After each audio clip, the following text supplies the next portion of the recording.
everybody. Once again, welcome to another Professional Goblins podcast. I'm one of your wonderful hosts, Scott Gladstein, and with me, as always, is Mike Myler. Hi, everyone. How are you doing?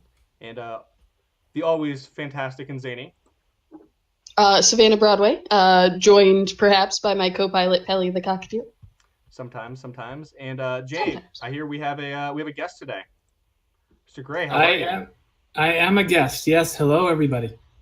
So, who are you? Why do we care about you? What's your name? What's your profession? What's your favorite color? And do you think Savannah's hair is awesome or just great?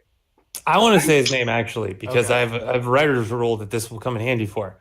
So, you guys told me his name was James Gray, Grey. And I was like, that's weird, because he's from America. And we spell Gray with an A. And the way to remember this is Americans spell Gray with an A, and English spell Gray with an E. And it's an alliterative tool I've used for years. So, James Gray with an A, please tell us about yourself. Well, first of all, no one is going to find any of my books under James because I write as J, just the letter, Gray. But and unfortunately, I didn't realize that until after I signed up for Facebook, and they said, "Give us your real name." I was like, "Okay, I'll give you my real name." But my name is Jay Gray. I work for a couple different companies out there: Playground Adventures, Fat Goblin Games, Flaming Crab Studios Games, and I have done books for Pathfinder, for 5th edition, for Hero Kids, adventures, supplements, all alike. So you've done a thing or two, you're saying? I have done a thing or two, Wow, 3 years fantastic. worth of things or twos. Cool. That's many things in twos. Yes. Also, her hair is slightly above awesome. Your words casting. All right, slightly above I knew awesome. I liked it. So, if you guys don't know or you've never seen the show before, first off, welcome. Oh my God, you're a lucky bastard. Assuming This is like the parentage of the viewership is inappropriate. let's say, actually speaking, I am a bastard. So I know that, and I don't want you to bring your bastardness My- into the presentation of the show like All that. right, all right. Hey, I well, mean, come on, dude. Let's say I'm here, so I guess this is a bit of a bastardized show. So anyway, for you bastards or non-bastards, I'm not going to assume anything about you, your parents, Orphans who don't know. or Right. orphans. All right, so we're off topic. We're off to a good start today. This show has a bit This of a is the theme today. has a bit of a segmented format. We got a few sections. We're going to start off with telling some game stories, and we're going to roll on through some other topics. At the end, James here is going to have a section to talk about whatever he would like, including the burning of orphanages and or the assumption of people's parentage. You know I write for That a kid-friendly company, escalated. right? That went straight to burning orphanages? Like, okay. All right. Well, funnily enough, I have something to talk about with burning orphanages. Oh, good. so Let's start with that. Fantastic. Yeah, there we go. My learning game was this year at New Year's. My group decided that they wanted to ring in the New Year's with Curse of Strahd, Ooh. which is always good. However, 2 of the people couldn't make it, and so we were discussing what we were going to do because we just started the game. We didn't want to move the plot forward too much without folks. And so what we decided happened was we ran through the Tomb of Annihilation. And so the in-world excuse is that my warlock, Sempronius, who occasionally burns down orphanages, completely by accident, he'll assure you, and he's definitely not lying. As one does. Right. Well, clearly that orphanage was a front for Thieves Guild trainees, and he was just doing the City Watch a favor. He doesn't know why everyone's angry. I don't trust any player who does not have at least one gaming story where they burn down an orphanage. Yeah. To be fair, this is my first one, and it's not even in-game. I feel like it's a rite of passage or something. It is totally detonated one. Does that count? Yeah, there was combustion. Afterwards. Yeah. But yeah, so our in-game excuse for suddenly being level 9 and having all this cool gear and also being in the Tomb of Annihilation was that Sempronius got something suspicious from a dealer outside the fortune teller's tent where everyone met. And the guy told him that the first one was free, so he put a dose in everyone's drink that night because they made him go get the water. And he thought it would be great. Everyone needs a chance to loosen up. They're all so like tense and tight-laced, and he's doing them all a favor. Yeah, as one does. And took some himself as sort of a personal show of good faith. And so we had this crazy fever dream trip where we were in the Tomb of Annihilation and no one died. Fantastic. Wow. I think that you does get it make wrong. We had like a 6-hour session. I'd say it doesn't seem like it lives up to its name, though, if it's a Tomb of Annihilation and everyone lived.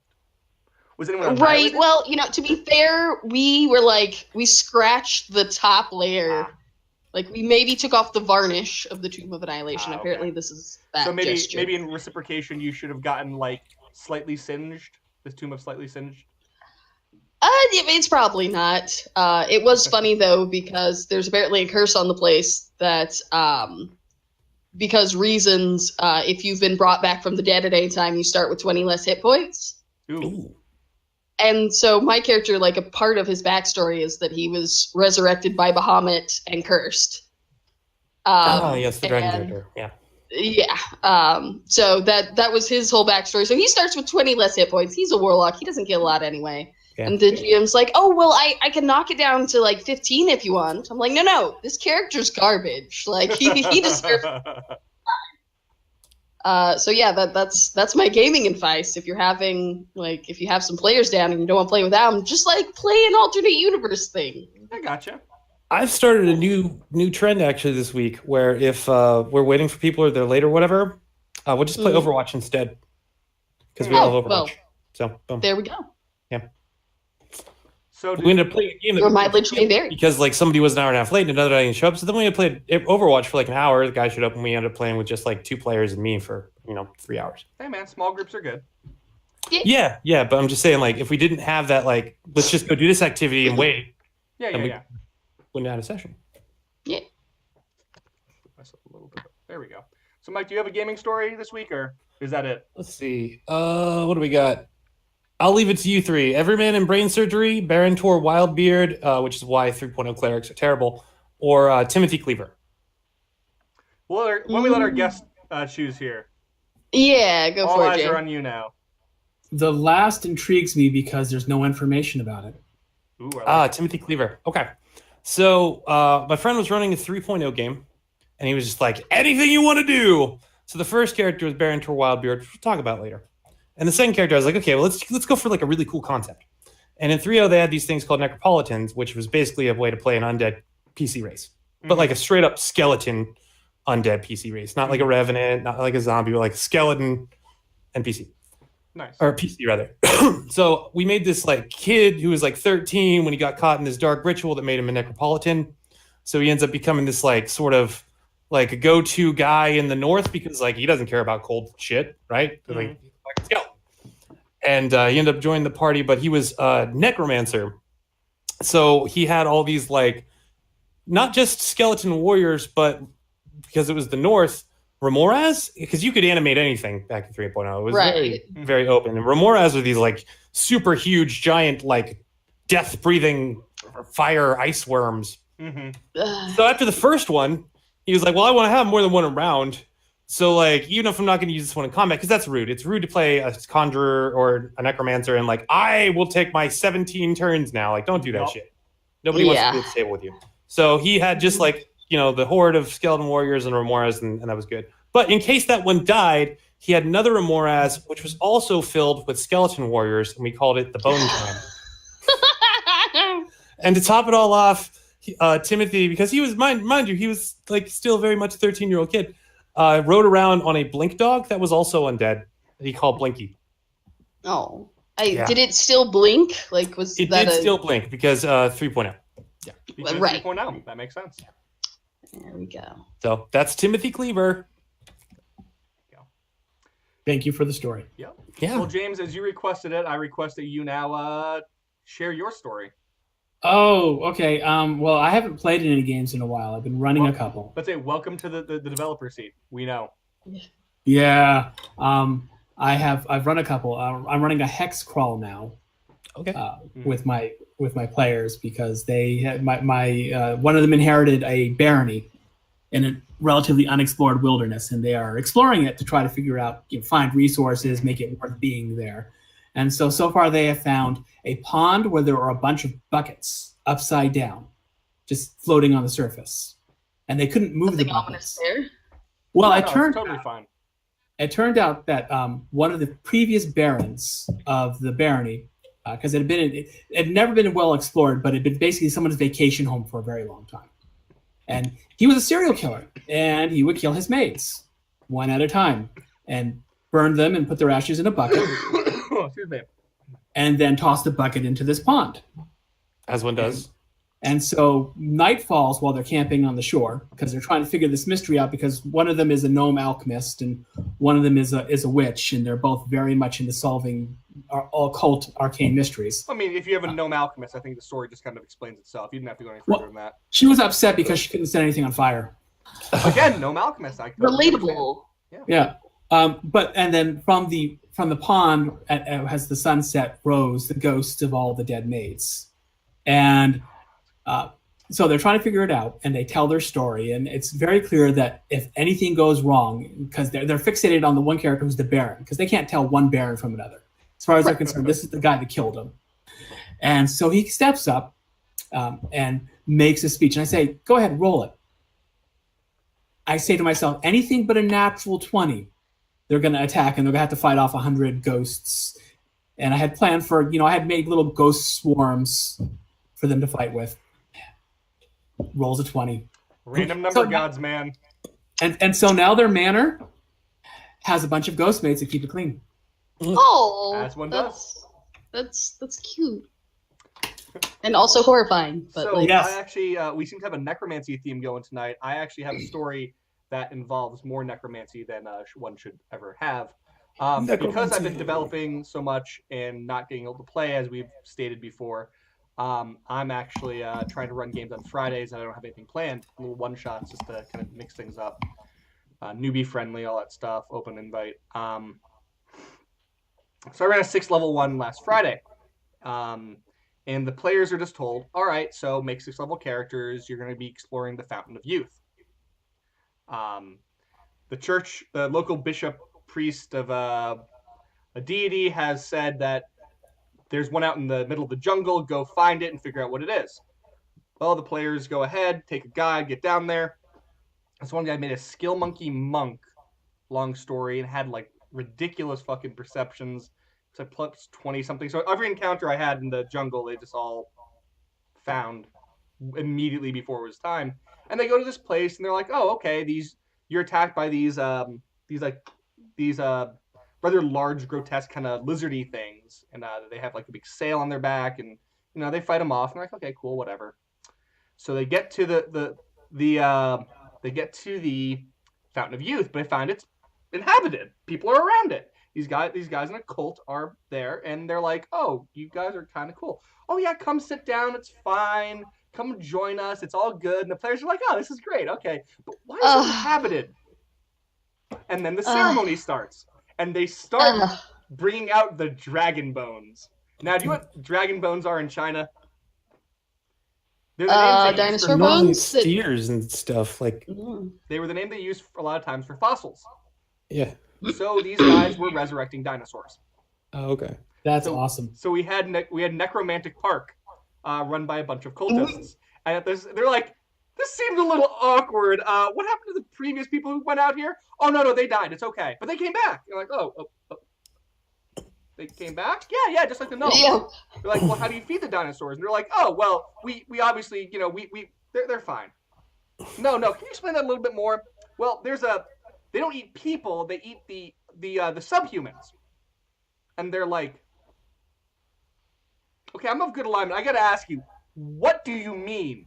Well, apparently what they were doing was they were taking gnomes because they thought gnomes were subhuman and feeding them to the dinosaur, tossing them in the Fountain of Youth, which would resurrect them, and they would, because apparently it wasn't just Fountain of Youth, it was reverse your personal timeline to an earlier point, or your body to an earlier point, so they would die, become dino feces, tossed in the puddle, come back to life, fed again, and if you died and recycled enough times, you could escape the endless cycle of torment and become awakened and transcendent. And the players just lost their shit.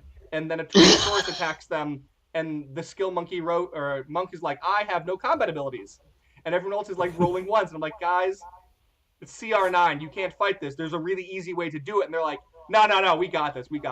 Oh, and they're getting players. curb stomped until I'm like, finally, like 5 rounds of the combat, one player's already on the ground. I'm like, make an intelligence check, please. They do, and they realize that the freaking pond, which they had used as a healing potion and had healed people and resurrected them, if they stood in it, they would get healed. Oh, cool. So they stood in and fought the T-Rex. And their favorite NPC from that night was one of the cultists was a gnome who had gone through the trials, and it was their mantra was, the greater the suffering, the greater the reward. So they decided in the end to blow everything up and just say nope, and they walked off. So Necromantic Park. There we go. Awesome. We the next one is an evil game. So this sounds like the Fountain of Dysentery to me, but it really was. Yeah. They like halfway through the game, they're like, it's inhabited. Fuck, this is not going as we expected. We thought this would be a happy adventure. Nope. But yes, also remember, it is fine to shepherd your players at one point if they are just going to run in and suicide 5 times. I mean, depending on what you're going for, I mean, you benefit from the fact that, like, if it's a one-shot, then, it matters slightly less. But, for a campaign, it would have been a neat hook for them all to die, then get tossed in and come back and have to fight. That was the joke, was if they died, I was going to have them go back that way, and they were all going to lose their fucking minds. Because they were all already pretty pissed off at the things. And one of them had been healed in it, and they were like, okay, ew, no. Is that a gnome? Yep. Is that a gnome? I don't want to. Fountain of Dysentery. And they had to kill the gnome, who at the end was okay with it. But yeah, good times. The thing that the lizards they fought in the beginning, by the way, were Dimetrodons, so they didn't put that together until like the end. So dinosaurs, they're great encounters. Just don't stand next to a T-Rex at one rounds you. You guys God, I think was it Owen who wrote it? What? There was that art. It was on Gunslinger Monk Dragon. Probably. My go-to is Owen's written everything. I have a Ninja Dragon. No. There's an article on the mechanical interplay of the gameplay archetypes of the Gunslinger, the Monk, and the Dragon, and how it's like rock, paper, scissors. Oh yeah, I think that was Owen. It was an interesting one, and it kind of the Dragon, the I fuck everything up, but you can probably hit me. The T-Rex fits that mold very well. Watching them one round, it's pretty interesting. The one round a player going, don't stand next to it, and then they run up and hit it, and you're like, all right then. So, oh look, a crit. Yeah. I know. I like when my players think that the total party kill is like the end of the game. So like, no, you wake up in the river, Styx. And you fight your way back out. Yeah. Everyone who plays a bard or rogue in my campaign has the threat / promise hanging over their head that they'll get a shot to come back as a Forever Jack. What is a Forever Jack? It was a 3-0 or 3-5 thing, and essentially, if you were a rogue or a bard, you got to roll, like, the GM rolled a percentile dice, and, like, you added in, like, your charisma or something, or in your level, and the thing was that if you got the right section of numbers rolled, then you woke up, and Death's like, hey, sorry to interrupt your afterlife, but I need you to do me a favor. And essentially, you get your own, like, mini quests to go do something for Death in the afterlife, and then, like, you get to come back, but, you know, of course, there's always a catch. Always. And so there's always, like, a wraith or something after you that's trying to rend your soul into oblivion or something. Yeah. And, I don't know, it had some weird arbitrary stuff, like, you take penalties in the dark, or if you're not in the dark, rather, and you regenerate, and, like, they're real quick to point out that, like, if you got stuck under a rock slide, you are just screwed. Because like, you'll just keep regenerating, but you're just still under the rocks. Sucks to be you. All right. So the next part of today's show, we'll be talking about our favorite working projects, which is the ones that we worked on. So, James, do you want to start us off with this? Sure. This should be something we're working on now. Yeah, sure. That you can talk about. Okay. I am working on with Playground Adventures under the direction of B.J. Hensley. Wait, what company? Sorry, I missed that. Playground Adventures. Playground. Okay, sorry. Yep. With B.J. Hensley as the lead on the project, we are making a Last Unicorn role-playing game. Well, that's pretty cool. Yeah. Very excited. It's not my cup of tea, but I love IP projects. Yeah, this is one of two I'm working on. That's somebody else's IP, and it was very exciting because I got to sit down with a book and a highlighter and spend days writing 20, 30,000 words worth of notes on characters and places and try to figure out a map. And the thing is, when it was written, it was not a world building kind of book the way Tolkien writes his stuff. It's very much an allegorical fairy tale type of thing where he's every once in a while, like there's this one point where the prince Lear, if you've seen the movie, the love interests, he's with the princess that doesn't show up in the movie at all, that he's engaged to, and she has to do as part of her their betrothal call a unicorn. And so she's calling a unicorn, and they're having a picnic lunch, and he's waiting, and he's reading a magazine, and I'm thinking, wait a minute, he's reading a magazine. Yep.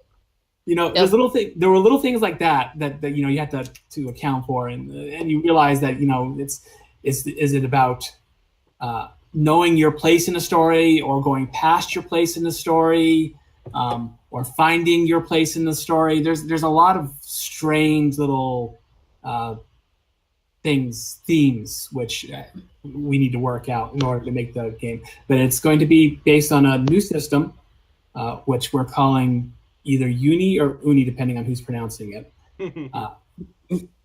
And the idea is we're creating something that we hope is in between, say, Fate, which is Evil Hat's house system, narrative system, and very narrative, and Pathfinder, which is very crunchy and systematic. We're trying to get something in a kind of a sweet spot where you have a little more narrative freedom, but you still have the options for you fall X feet, you take this damage, and so people who need to know, have trouble answering questions like that on the fly can have a reference. Mm-hmm. Yeah, it reminds me, it's my favorite sweet spot. It's where 13th Age falls in, and it's just, I don't know, it's a magical combination. You did that with Hypercore and the Hyperscore. I like that with kind of. But we just made the narrative control another resource. Yep. Yeah. Savage Worlds does a pretty good job of it, and I admit that in looking at things, I did take my old Explorer's Guide out. As you should. And take a look over, because that is, to my opinion, the best $10 no bare bones role playing system out there. So I've bought that book 2 or 3 times, I think, because I've used it to the point where it deteriorated. But it's $10, so I don't care, I think one deteriorated. I gave the second one away, and I bought myself a third. You know what I mean? Like. Yep. No, I cut off the spine and put a coil on it. It's a good idea. Ooh. So that because I knew I could tell that the glue was going to go. Oh yeah, quickly. It's $10 for it's $10. It's not like but I do have their superhero expansion, and that's a nice book, dude. Well, Pinnacle does amazing work for what they do. I used to live right near them. Cool. And that's but that's a big thing. The idea is we're doing it modular, through a modular system where you start off with this and then you go forward. So for example, you can have basically a rule where every turn you can move 30 feet, 60 feet, whatever it is you can move. And that's it. That's the entire rule for movement. But then you can layer onto it, if there's difficult terrain, you have that movement. But we don't say what the difficult terrain is, or any difficulty in climbing, any alternate mode, climbing, swimming, anything that would slow you down in moving, you just have it. Or then on top of that, if you want to, you can layer into, if you really like the more simulationist stuff, over slippery sand is this reduction, climbing easy rocks is this reduction, so that you can get to. You can kind of decide what level of control you want over it. If it's you just fucking go up the rocks, it's fine. Just do the 30 feet. But if you really want all right, so this is a really important thing.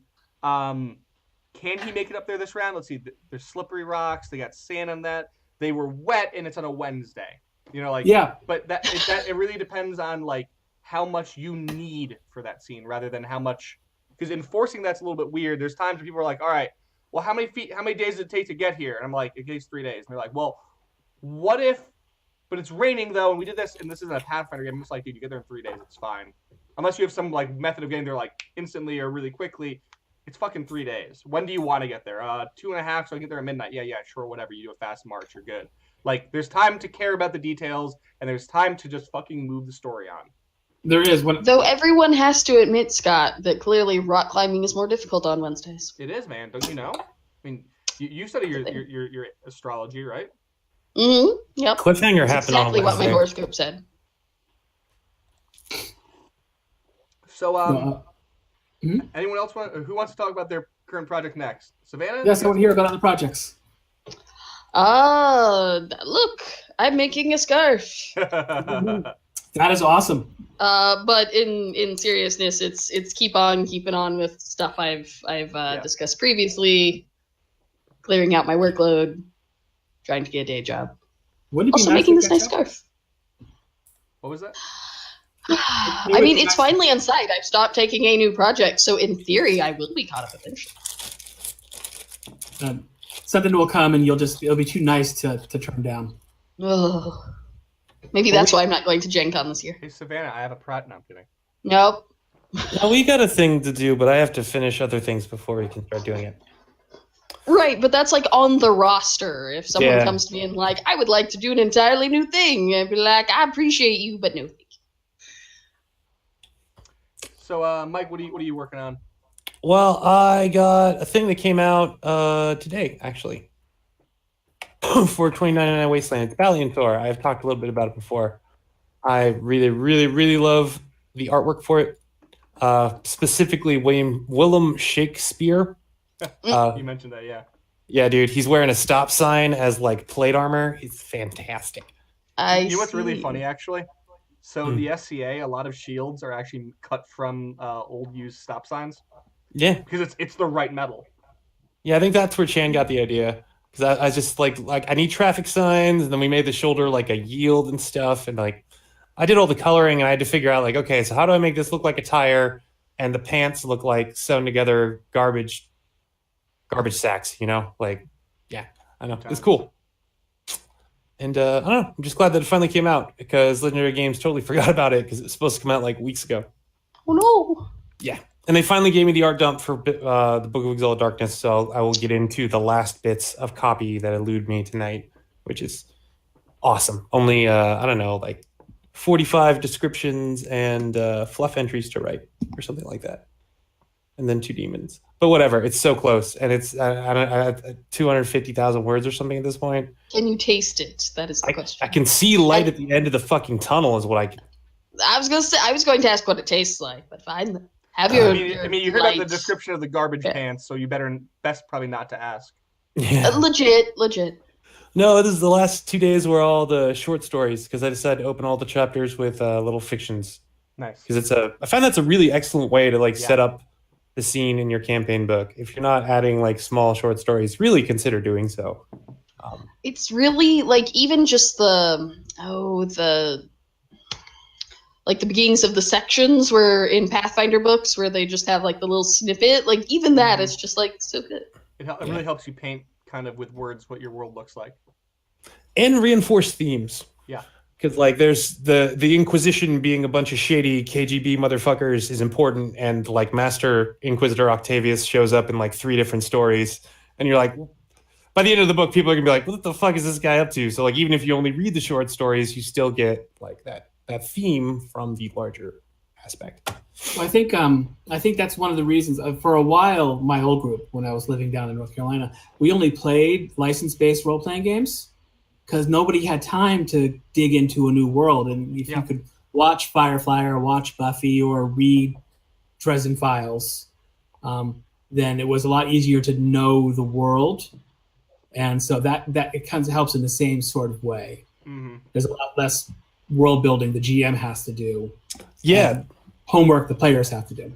Like in one short story, I can explain to you what this girl sees in her kitchen on her like way to get to the work from her apartment. And I have already told you so much world information that would require a lot more context if I were to present it in a mechanical fashion as opposed to inside of this fiction.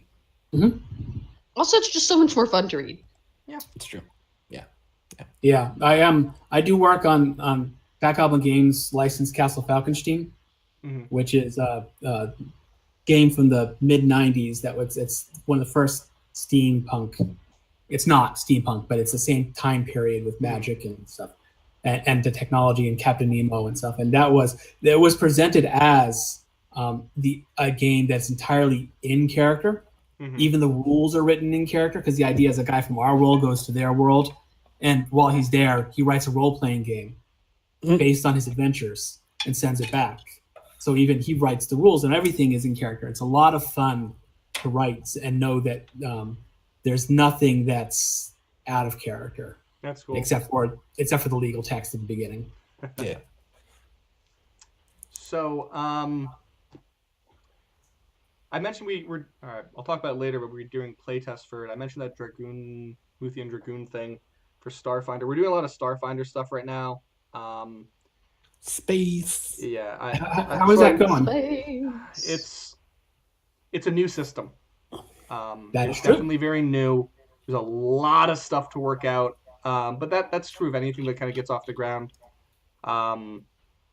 There's a lot of empty space for things to be filled in, which is cool for us, but it's also kind of a challenge when you're like, all right, so what's a 20th level power armor look like? I think the highest one's like, was it 16 or 15? The Jarl Slayer. I haven't looked yet. But yeah, it's a little challenging right now. I mentioned it before on the show, but I'm working with Wright Publishing to publish some equipment books for them. When they finally do an equipment book, it'll be filling a lot of things that need to be filled in. But yeah, we're working this class called the Muthian Dragoon, which has a bit of fluff to it. But you can strip the fluff away and still play it. You're talking about. You guys were talking about the whole like intro text. Like there's a whole intro speech. It's fun, but we got to play that 18th level, which is very interesting. You know what, Mike? You want me to talk about it here? Or you want me to talk about it down at the Pathfinder section? Let's talk about the Pathfinder section. Okay. Yeah, so we're doing that. We're doing this book called our Alternate Path series. We're kind of doing second versions of each book. So we're doing Alt Path Divine 2. This one's called Odd Gods. There's a lot of development work going into that, and I fell down a rabbit hole last night on Gnosticism and Kabbalistic stuff, and it may run through the mental digestive tract and come out in there too. But no, we're in development on a lot of stuff. We're toying with playing one. We have 2 concepts we're in a Kickstarter this year. We're figuring out which one we want to do first. So lots of fun stuff, and hopefully maybe a little bit of money for it. Wouldn't that be nice? It would be wonderful. Yeah, I was gonna say I'm trying to think of something witty to come up with, but all I can think of are things that are sad. So carry on. Well, as evidenced by everybody's backgrounds, we are obviously in this for the billions and billions of dollars. Yeah, I mean, oh yes, it's very opulent. Look at this huge 10-gallon tank over here. I mean, look at the giant tit mug behind me. That's clearly a sign of wealth. Yes. Well, yeah, that's my barometer. How many tit mugs do you have? Yep. All right. So what about projects that we did not work on, but they're cool? But they are cool. Can I say... I have one. Go ahead. Because Pathways came out again. I love Pathways. As it is what we Not familiar with Pathways, you should be. It's pay what you want, so you can pay them $0 if you like. And this is issue 72. It's all about witches, hexes, and curses. And I think we've all written for Pathways at one point. I have, yeah. So, yeah. I haven't actually. You haven't? I haven't either, actually. Oh, I guess we're special then. I went into the three-party kind of sideways and kind of skipped Pathways, which is not to say that it's not a worthy publication. By the way, don't pay $1. Pay $0. Pay $1 for it. Yeah, don't be a dick about it. I'm just saying, like, it's pay what you want.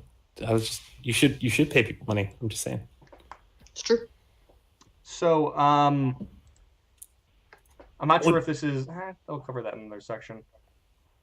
James has some suggestions on here. Yeah. Go for it. Speaking of, we talked about Savage Worlds. I am super excited that they've got the Flash Gordon license. Yeah, I saw that. And Okay, there is a huge stink. We talked about this before on the show about the IP, like the ownership of the license and everything. It must have been like a fucking slug down and out fight over like IP shit to sort that out finally. It's glad to see they're actually getting it. Well, from what it looks like I briefly got to ask Shane Hensley some questions on Facebook about it, and he said that it's the old comic strips.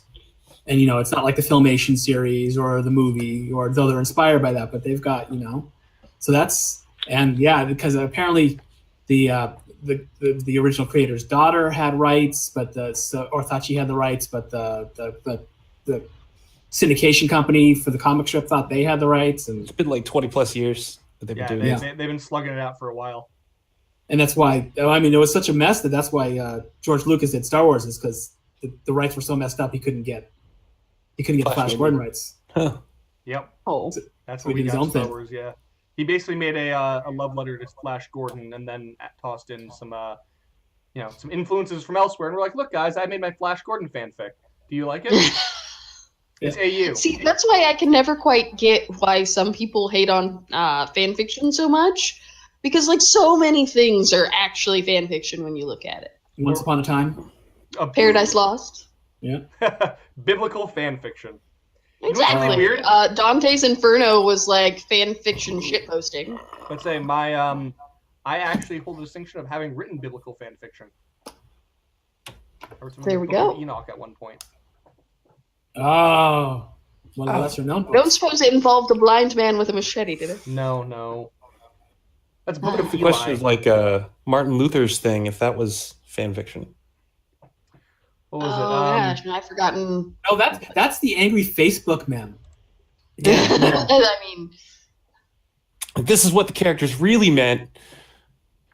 Posting it on the church. Yeah. Exactly. Yep. That's like the angry guy that's telling you that telling the writer of Star Wars telling the writer of a book that this is what your characters really meant. Yeah. Right, No, but only if you were like, you're not addressing the author of it, you're like addressing their estate 500 years later. So yeah, no, I'm really excited about that. There's a couple of, everyone's excited about Genesis. I guess that's how you pronounce it. The Fantasy Flight's generic. Yeah. They're fantasy generic.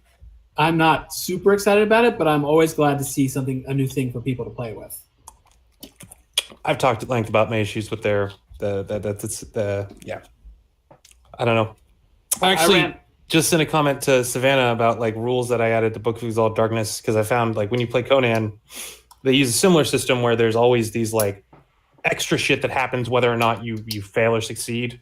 Advantage or disadvantages, they're called in the FFG system. And they drive me nuts. And they make me afraid to roll the dice. So whenever I want to terrify my 5e players, I add this rule where whenever you roll advantage or disadvantage, whenever you roll a 1, like a curse point happens. And then I'll use the curse points later to do shit. But like it gets them terrified to use the fucking advantage. It's like, I've got 3 curse points. Like, should we flank? Like, I don't know, dude. You got 4 attacks around. Like, I don't want you flanking. Like, yeah. That's true. So what do you do if they get in natural 20? Oh, whatever. Doesn't matter. Oh, I That's terrible. Yeah, well, that's what I was saying. I sent it to you for your Strahd game because it's like, oh, if you really want to enforce the horror, like that'll do it. Yeah, no, that would definitely do it. No, we are already well acquainted with the horror. We almost had a TPK like immediately. Good times. Oh yeah. Dire Wolves, man. Can I just I think I mentioned it before. I like Bardas's blog. I like seeing people take the initiative and just go, check out my shit. You know? Oh, Margarita? Yeah. He's amazing. I just actually got in contact with her 2 weeks ago, a week ago, finally. I've had the pleasure of working with her a couple of times, being her editor a couple of times. She's one of the best people to work with. I'm actually we're in the process of talking about. I said, hey, look, love your blog. Go ahead and pitch the shit out of me. Whatever you want to do, let's see if we can make this work. And I guarantee you, I have to send an email back to her. We've been playing tag over the holidays, but I wasn't thrilled with her initial round of like. I like the concepts, but the implementation might need to be worked on. But I'm excited to work with her on it. She'll pitch something involving oracles at some point. Not oracles. We're getting some cool stuff out there. Cool. She was also like she wanted to do legendary levels stuff, and I'm like, I do want to do legendary levels at some point again. Our initial foray into Pathfinder, we did epic level Pathfinder stuff. We got a really big response, and it was terrible. Please don't go look it up and buy it. But people still contact us about it, and I'm like, I don't want to shoot myself in the foot on it. It's one of those like, if I had $1 million, I'd do it right thing. But alas. Anyway, anyone else have something they want to plug? That's not yours, obviously. Not currently. The stuff that I want to talk about is in Kickstarter. So Sweet. All right. Pathfinder and Starfinder news and speculation. I mean, I just sort of realized like there's so much less Starfinder speculation now. Like we're going to have to change this heading slightly. Yeah, like it's there. Like the not season, wonder. man. There's also a lull in 5e stuff, and it's going to be that way for another, I don't know, 6 weeks. Yeah, it's just that time of year. Yeah. So the discount code for the Paizo store is still good. So if you go there and use the code holiday18, that's the number 18, no spaces, you get 10% off until January 31st. So go download stuff. So like I mentioned, I got to do an 18th level play test. We really did delve into the math on it. For Starfinder, we also got some playtesting for our classes and stuff we're bringing out. But I got to build an 18th level Solarian.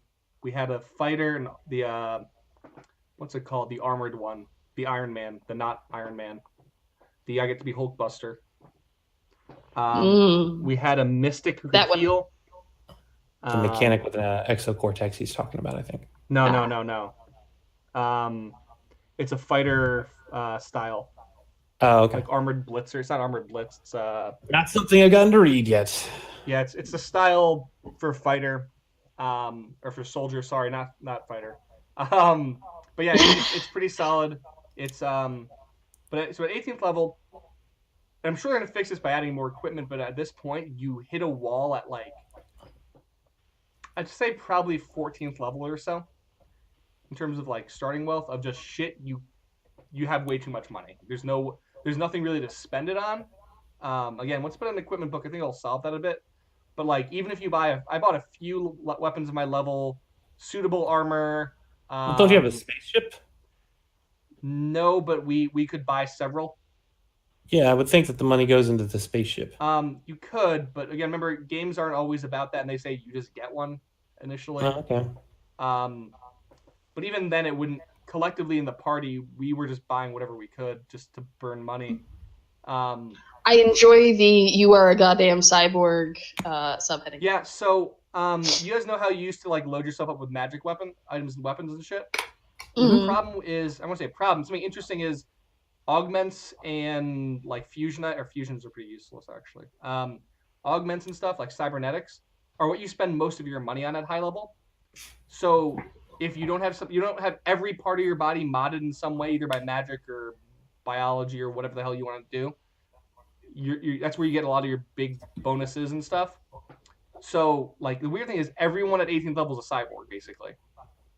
Like no one could have anything that wasn't like, hey, your throat, your eyes, your head, your ears. See, I had all those. I submit that this was a conscious design decision. Yeah, I get that, but it also feels like, and maybe it's a bad example, but it feels like Star Trek doesn't occur, you know? I mean, I guess that's a first level. It's weirdly a low, hard sci-fi thing. But even TOS wouldn't work so well. But I played Captain Race Deadstar, I decided halfway through the protagonist man, Gary Stu wasn't Gary Stu enough. He was his second officer. Because you end up with that the restriction on capping your stats at 18 at first, basically. Mm-hmm. But by the time, because of how your abilities grow when you level up, because you get +2 to, I think, is it 4 ability scores or something? Unless they're at or above 18, it's really easy to get a lot of your stats really high. Interesting. I had most of my stats at 20, except for my wisdom, which I intentionally left at 9. because it's too much fun. But I think Enjoyable. I ended up with like 28 or something charisma, 26 strength, and et cetera, et cetera. So I decided the only way to describe the most handsome spacefaring Lashunta in the universe was as protagonist man, and I wrote him like Captain Kirk, Jedi Master Captain Kirk, who has everything ever going for him. He's the best and the brightest. He also had like 22 intelligence or something. I don't know. But you end up with being able to get most of your skills maxed out, most of your ability scores maxed, pretty hardcore. But the encounters scale too a little bit. They hit like fucking trucks. Little lower on the AC than we found at different levels. It initially the gap kind of is like this much, but at higher level it gets a little bit more pronounced. But they definitely hit you a lot easier. Their BAB and attack bonuses scale pretty well. And most people have a way to, we were concerned that like, oh, you can only do a single attack now. Most classes that are meant to be martial characters have a way to deal multiple attacks around if they want to. Yeah. But it's auto fire, right? No, more what it is the Soldier's Onslaught, the Onslaught class features, like Solarian's Onslaught, Blinding Flashes, or Flashing Strikes, stuff like that. It's very interesting to see the math at high levels. We did things at our CR and above our CR and below our CR, and they all worked out pretty good.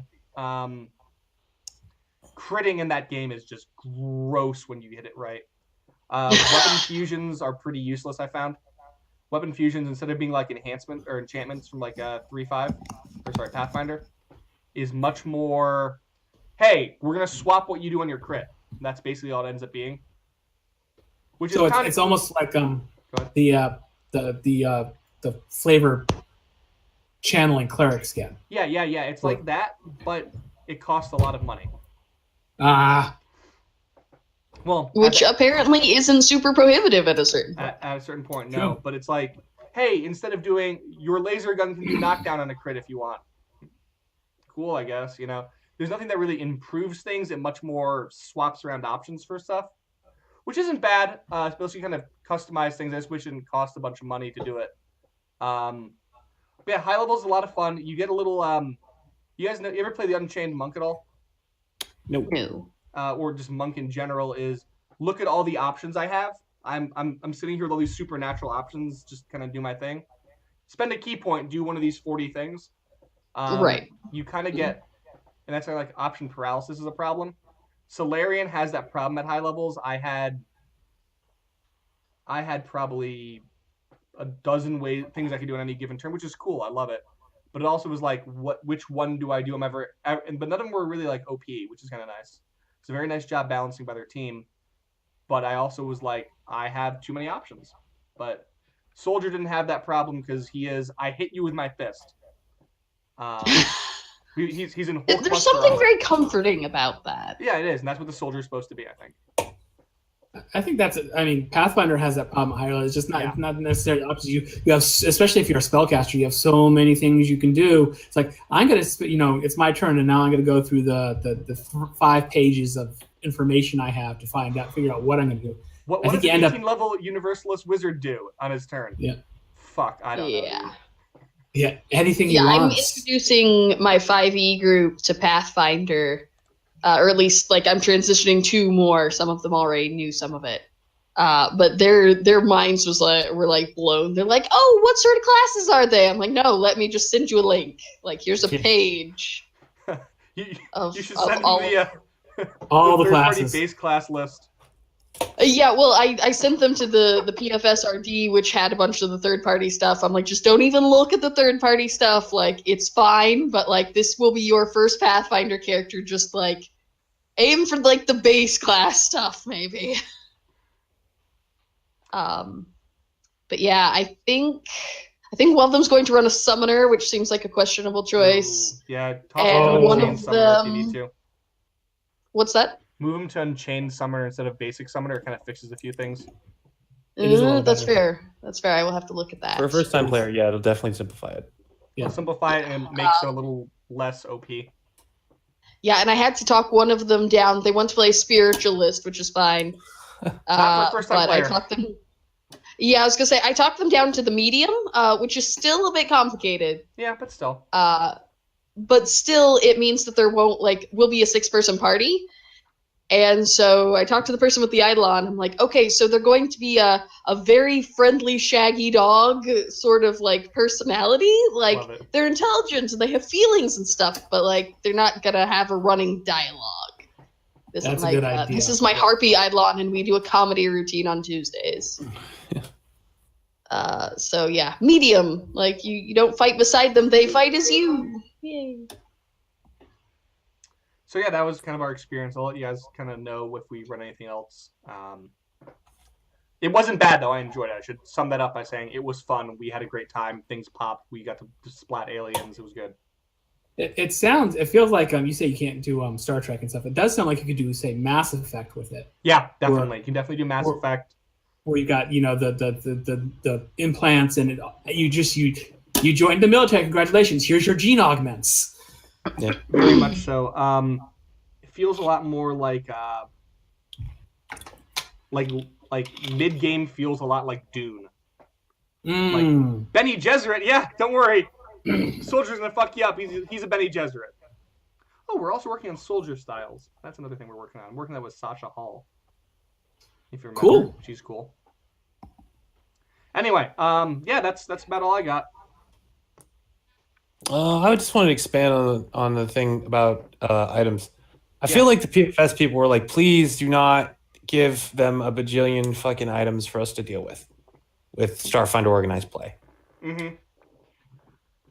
And that's why there's not like a ton of options yet, because like I think that was probably something that the organized play people the whole time were bemoaning, because how many fucking magic items are there in just the core Pathfinder line? Well, here, I'll contest that a bit, because thousands, perhaps. Instead of having a long sword, a great sword, and a bunch of things you can toss on it, now there are 40 different types of great swords, and by great swords I mean laser pistols. Yeah, no, I different levels with different things, with different fusions you can toss on them, and different augments and different everything. I think you're going to see that in their next big book is going to be I think they said they're doing the big equipment book soon. Yeah. The big book of blasters. Well, that's what I'm writing for right now, but 101 ranged weapons. That's a very Shadowrun. I like my title better though. Yeah, like I get there's the 101 stuff, but like it needs a subtitle. Yeah. I actually one of my favorite ones in there is called the Symphonic Resonance of the Soul, which is a sonic weapon that gives you an epiphany on a critical hit. That is awesome. Yeah. Epiphany's terrible. Yeah, it's great because it doesn't define which type, and even says like this might be a nihilistic one, this might be kind of a like a oh shit my world just collapsed, or a oh my god I got a great idea eureka, or just kind of a dude like a shower thought on crack.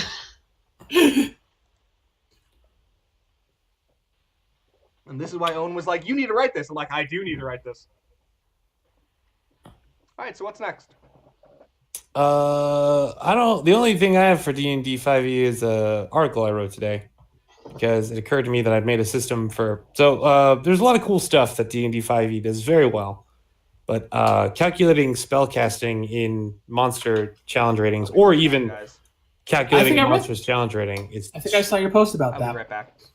Yeah, like there's a chart on page 274, 273, or 275 or something like that in the Dungeon Master's Guide. Right, I was looking at that today, exact.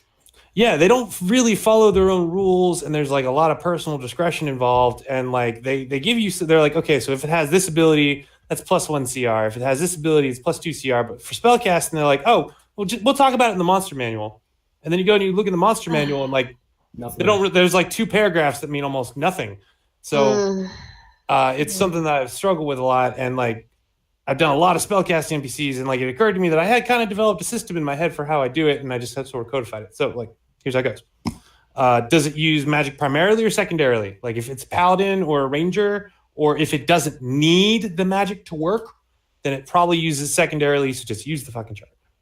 But if you're using it and it's got spells of higher or 3rd level or higher, then you just double whatever so it's magic. Its main thing is magic, and it's casting 3rd level or higher spells. You just double whatever the highest spell level is, and then add that on as like another column to the CR chart. But And it's great. I don't know. I today was all calculating challenge ratings for fucking Book of Exalt Darkness stuff, and it went really smoothly. I was really happy. I was like, okay, that's probably where I would have put it. Like, yeah, Sorry all about right. I was pretty pleased with it. So you could check out at MikeMyler.com where I talk about it. And then the Warhammer hack is almost over. I did Khorne last week. I got Slanesh tomorrow, and then Tzeentch is the next week, and then fucking Nurgle, and then I think for the 20th post, I was gonna do Primarchs, but I don't know if I should. That's a tall order, man. Yeah, like I know which ones dude, I do. I already knew the Tzeentch one was coming though. Oh yeah, Tzeentch. Well, I mean, I want to do Slanesh first, but Sorry. yeah, Tzeentch.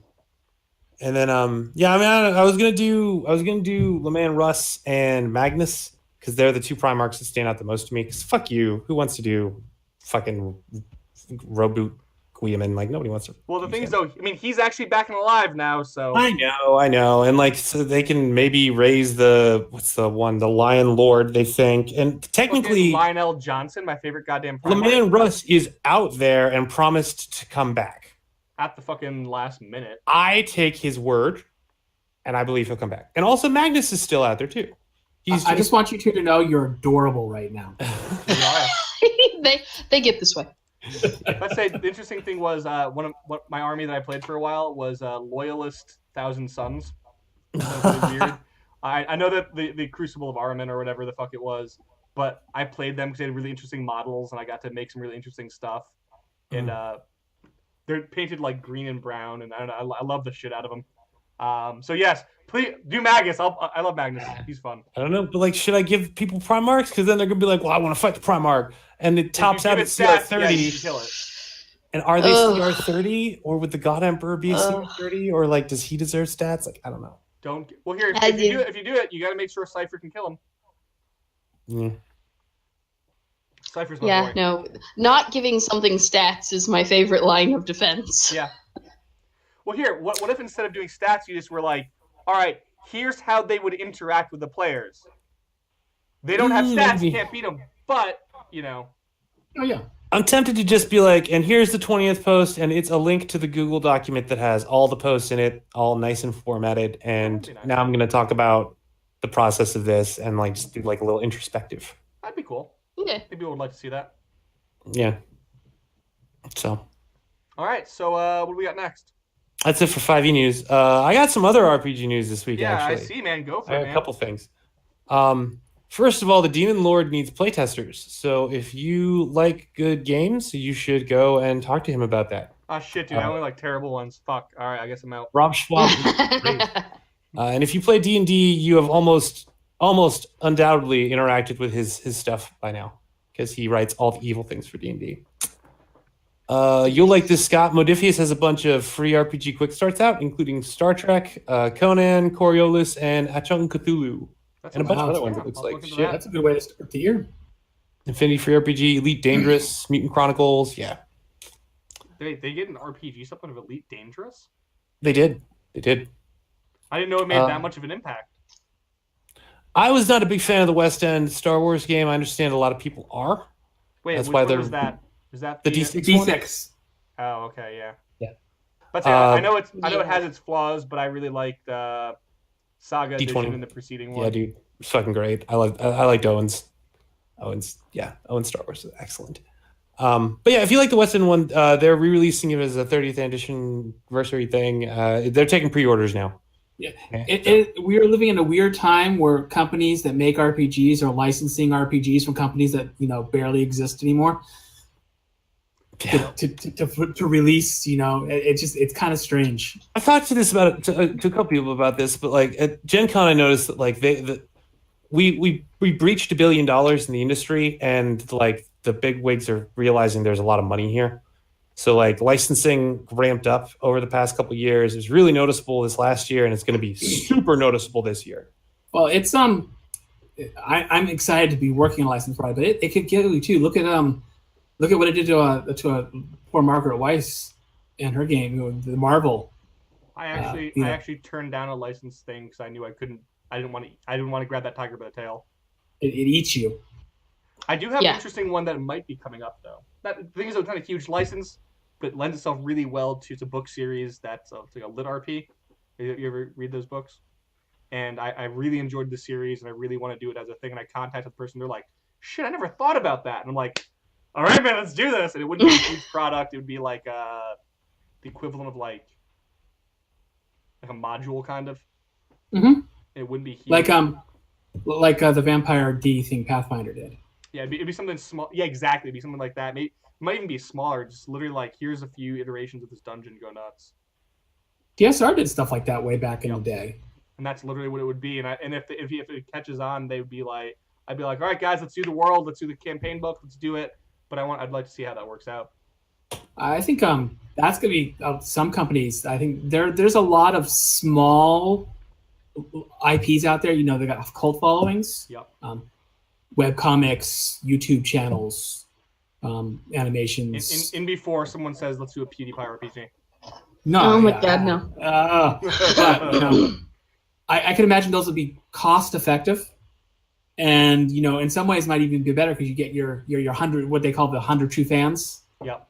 People that are always willing to get it just because it's got the right name on the cover, and you know, so if you get the right one, you don't have to worry about giving 80% of everything, 80% of what you make of what it sells to them, and 40% of it to the bookseller, which is already 120%. So there's negative 20% left for you. So guys, that means that coming up in next week is Logan Paul, the horrifyingly bad taste RPG. Dare I ask? Is that the guy from the Suicide Forest? Yeah, the guy filmed in the Suicide Forest in. Oh right, idiot, that asshole. Yeah, next up, guys, we're making that as a module. Don't worry, it'll be in better taste. And by better taste, I mean this is horrible. Yeah. Why would you do this? Actually, a really tongue-in-cheek YouTube simulation game would be really neat. It would be hilarious. I would dig it. Yeah, that would be fun to play. So James, you want to do a project after this? I don't know, man. Just paranoia where you make the sit on the internet. Yeah, there you go. Man. So Mike, I see you're talking about the initiative tree thing here. Yeah, the initiative tree went viral. I don't know if you can pull a picture of it, but I put a picture in the chat. Is that the thing where you have the clothespins in the chat? Yeah, clothespins. I made one of those. I made one of those as soon as I saw it. Well, so that's been around for like one of my friends who's been DMing since the original D&D was like, oh yeah, we used that back in the day, and I'm like, I know it's not like a new thing, or when like we used to use magnets and shit on like a whiteboard just arrange it. It's like, cool, whatever, you know. I use a piece of paper and pencil. It's insane. I use Roll20. Yeah. Easy there, Mike. I have an initiative tracker on Roll20. But that's it. That's all I got for other RPG news this week. So, man, that's what I... What's up, Savannah? Oh, the person who's writing the Curse of Strahd game, I need to figure out when their birthday is so I can make them an initiative tracker because they're a new GM. Ooh. Oh. Nice. Yeah. I got a new package of Sharpies. I could do them all up in fancy colors. There you go. Yeah, normally I'm the asshole who just scribbles it on the side of his playmat going, all right, fuckers. Yeah. So, Kickstarters. No, other media of interest. Other media of interest. Oh, that's right. We have a media of interest. I assume we've all seen Bright, right? I have not, actually. You should. Nope. It's surprisingly good. Oh, wow. Only me and Mike? Yeah, like even Steph was into it. She was like, I don't know, I don't want to watch this. Like, just give 5 minutes. And she's like, okay. I'll say I enjoyed it. It was a very daring exploration of the topic, and they jumped in with both fucking feet. They did not like hold back on any of it. I don't like how many people are making allusions to Shadowrun. Like, it's not like Shadowrun. It's like modern Dungeons and Dragons. Like, it's like D20 modern. Yes, but here's the thing. How many people know D20 Modern? How many people know Shadowrun? I mean, like, are they saying it's like Cyberpunk? Modern. No, they're not saying it's Cyberpunk. They're saying, hey, look, there's but that's what Shadowrun is. And that's the fucking defining thing about Shadowrun is that it's Cyberpunk. I totally agree. But as a cultural touchstone, you're gonna more people, the smaller. I'm saying majority. It's a weak illusion, and I don't like when people say it because it's like that's not accurate. But here's the thing: if you dug that movie, you might dig Shadowrun. Yeah, maybe. If I were going to say to someone, explain to someone what is Shadowrun, I would start with watch this movie. It's not the same. It's in the future, but it's a good starting point. Wait, you could just have them watch the commercial for Shadowrun. I love that commercial. Actually, I will, because I'll say, in my game, everyone looks exactly like that. I do my Shadowrun 80s style. I'm gonna say Johnny Mnemonic. That's my Shadowrun movie. That's a good Shadowrun movie. That is a good Shadowrun Keanu movie. Reeves was it Laser Ice Whip. T? Who was Laser Whip son and the smart ass dolphin. Yeah, dude. Well, don't spoil I hear a sequel has already been Wait, in the for Johnny For Bright? For Bright. Uh-huh. Oh, for Bright, yeah, there's a sequel. I'm like, fucking, they're pulling Johnny Mnemonic out of the trash. The guy who wrote the original script for Bright, I guess, is not involved with the sequel for some reason. Which I don't understand. Because he apparently is abusive, sexist jerk. Oh, great. Well, good. Oh, good. I'm excited for that. I know I haven't watched it because I've been spending all my time watching playthroughs of PlayerUnknown's Battlegrounds. It's not a game I'll ever play, but it's fun to watch people play it. It's Battle Royale is what it is. Oh yeah, no, and in fact, that's I think as I saw someone make a prediction that every multiplayer mode this year is going to have a version of it. Oh no shit. Oh, and I saw today that Game of Thrones is the last season is in 2019. Oh, fuck. So I assume that they're just trying to get it out before sex scandal Game of Thrones breaks. Yeah. I mean, I'm sort of surprised that hasn't already been. Me too, right? You'd think like there's you. I mean, oh man, you look at those guys and you're like, that motherfucker right there, like, has definitely done something. And with that big of a cast, you're like, how is this not blown up yet? Yeah, Right, I was gonna say that's like half the cast just because there's so friggin' many of them. Yeah. So another thing. Good on you if you're all behaving yourselves, Game of Thrones cast. I hope so. Yeah, Like, no, it's just good the job. probability of it is very low. That's all that we're saying here. Black Mirror came out. Oh yeah, Black Mirror came out. I heard it had one good ending. Like, I was okay season. with like 2.5 of them. No, I don't mean quality. I mean like happy ending. Well, it's kind of not the point of it. Is not to be happy, is my understanding. So Right. Well, that's why it stood out. Like, from what I heard, the writing on the happy ending one wasn't very it wasn't up to standard. The happy ending was not like let's take the fucking lottery home happy ending. It was just, right, like, but I think they're just making an ultimatum. They're like, you know what? This can either end not terribly depressing and the writing will be terrible, or it's just going to be terribly depressing but well written. Yeah. I've actually. Black Mirror is always that series. It's like a gumball machine. You turn it, like the little toys that come out of it. You turn it, and half of them are really good, and the other half are like, I just wasted a fucking hour. Great. So there were a few of that. The first one I thought was fucking great. I think it's definitely more hit than miss. I have to finish them all. It's more like I just finished up the romantic dating app one. So yeah, that I think that's the one she's talking about. Oh, is it? Yeah, that's what I'm saying. It's not like quick fucking heaven, like. Yeah. But yeah, I'm enjoying that. What else is on Netflix? Cool. We watched two. See, I'm still reeling from 2017. I don't need to watch Black Mirror right now. A while back, my wife had breast cancer, which was obviously a horrible experience for all of us. And at that point, I stopped watching anything even mildly depressing, and I haven't worked myself back into being able to watch. So it's like I still haven't watched the Netflix Marvel shows because I'm sure they're very good and I like them. But I haven't. The most I've gotten is British mysteries are a lot of fun. It's the true moral of this story. Yes, watch British mysteries. You ever seen you've seen Doc Martin, right? I have not. Oh, go watch it. It's fucking great. I watched most of Father Brown, which is amusing, and Rosemary in Time, and I'm on the one about the guy that goes to the Caribbean island. No. Okay. It pops up, but if you enter in one in Netflix, you'll get all of them. So yeah, Doc Martin is great. Big city, high energy doctor goes to sleepy little town in the on the coast and is just like, it's great. I can't do anything else beyond that, but do not watch Luther if you want to do that. No, I'm not. Yeah. Don't watch Luther. Oh, yeah. God, don't watch Luther.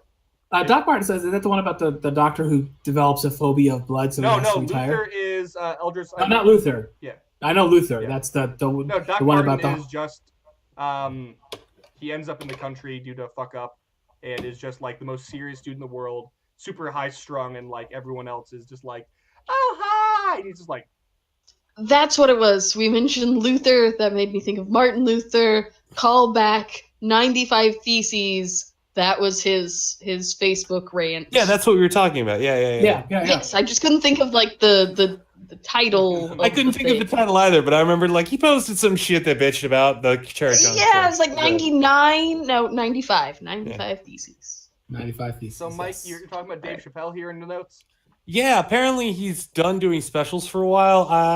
We'll see how long that lasts. But they were very good, and they just went up on Netflix. And So, if you like Dave Chappelle, watch One it. of the interesting things is after the Chappelle show, he went through a lot of shit. He was like, it was very racially He charged. talks about it. Yeah, He talks does about good, it. Yeah, Yeah. It's he goes through a very interesting artistic thing, kind of transition after that, and I like his stuff after that too. Yeah, no, like I said, it's solid and funny too. Like we laughing really hard. It was good too. He was saying basically he got tired of other people telling him how to do his thing. So I don't want to totally ruin it, but at the end, he's like, to give you the reason why I left the Chappelle show, you should read the book Pimp by Iceberg Slim. And then he talks about how that's relevant. Interesting. But to give you an idea why I left, like I feel like that's a pretty good general point. So the last thing I have on here is Animaniacs is coming back. So, yeah, 2 seasons on Hulu. Yeah, it's 2 seasons. I don't know. Yeah, I'm kind of like, don't fuck this up, dude. Do not fuck this up. I mean, I'm sort of worried because like they brought back DuckTales. Is it just the Animaniacs, or is it the full spectrum of the Animaniacs? Like, is it only Yakko, Wacko, and Dot, or is it like the Mobster Pigeons and Pinky and the Brain? And I mean, they'd have to have Spielberg involved. That's like his shtick. That's why he did. That's why it was good. You know that, right? Because he insisted on it being good. Yeah, I think so I don't remember the development of it. Yakko and Wacko and Dot doing stuff, but I remember the Mobster Pigeons, and you never forget Pinky and the Brain. Like so that's what's gonna be the break for me if it's just the Animaniacs, if it's everybody. So the thing is, like, if you guys don't know the whole story behind it, like, Spielberg was like, I want to do a kid's cartoon show.